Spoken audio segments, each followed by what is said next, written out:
जय श्री कृष्णा। दाऊदादा की जय, नंद बाबा यशोदा मैया रोहिणी मैया की जय, ब्रजधाम की जय, सूरदास महाराज की जय। मेरे माई श्याम मनोहर जीवनी, श्री सूरदास जी का ये पद है। श्री सूरदास जी कहते हैं, मेरा जीवन तो श्याम के दर्शन हैं जो कि अति मनोहर हैं। वो मैया की गोद में नित्य लीला करते हैं, लीला परायण हैं। बहुत सुंदर श्रृंगार मैया उनका करती है, शिखा से नख तक, नख से शिख तक संपूर्ण वो श्रृंगार से सुसज्जित हैं। ऐसे मेरे भगवान हैं। तो आइए इस सुंदर पद का हम श्रवण करें।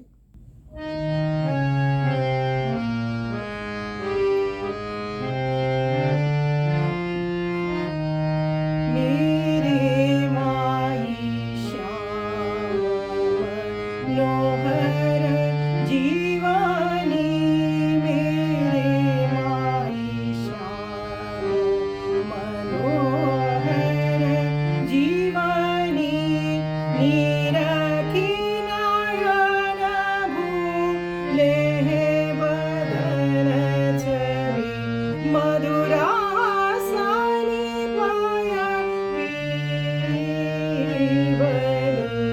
मेरे माई श्याम मनोहर जीवनी, निरखी नयन भूले बदन छवि, मधुरासनी पाया पीवनी।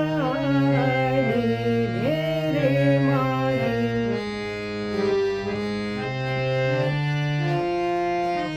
कुंतल कुटिल मकर कुंडल ध्रुव, नैन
निरखी नयन भूले बदन छवि मधुर हसनी पाया पीवनी मधुर